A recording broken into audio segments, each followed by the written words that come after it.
এক সময়ের কথা। দূরে এক বিশাল ঘন বন ছিল। বন জুড়ে ছিল নানা রকমের প্রাণী, হরিণ, খরগোশ, বাঘ, হাতি, বানর, পাখি আর অসংখ্য ছোট বড় জীব। বন যেন ছিল তাদের সুখের রাজ্য, যেখানে সবাই মিলেমিশে থাকত। কিন্তু সেই বনে একদিন সমস্যা দেখা দিল। কিছু মানুষ এসে গাছ কেটে ফেলতে শুরু করল।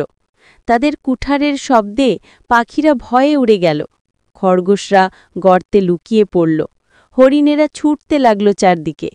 গাছ কেটে নেমার ফলে বন দিন দিন ফাঁকা হতে লাগল। প্রাণীরা বুঝতে পারল, যদি এভাবে গাছ কাটা চলতে থাকে তবে তাদের ঘর আর থাকবে না।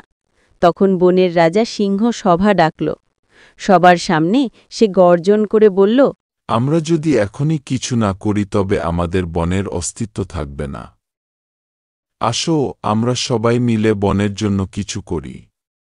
প্রাণীরা একসঙ্গে মাথা নাড়ল।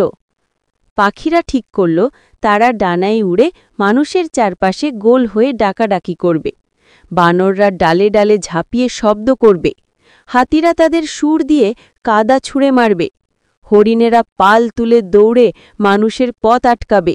খরগোশরা ছোট ছোট গর্ত খুঁড়ে মানুষের চলাচলে বাধা দেবে।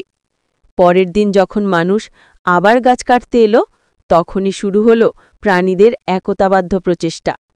পাখিদের চিৎকারে মানুষ ভয় পেয়ে গেল। বানররা ডাল নেড়ে হইচই করল।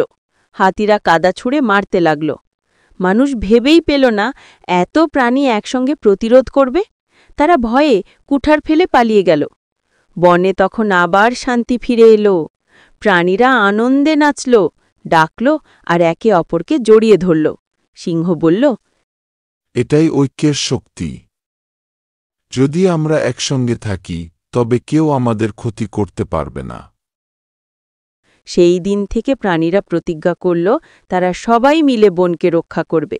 আর মানুষও বুঝে গেল, বন ধ্বংস করলে তার ফল ভয়ঙ্কর হতে পারে। এভাবেই বন আবার সবুজে ভরে উঠল। পাখির কুজন আর প্রাণীদের খেলার শব্দে মুখরিত হয়ে উঠল।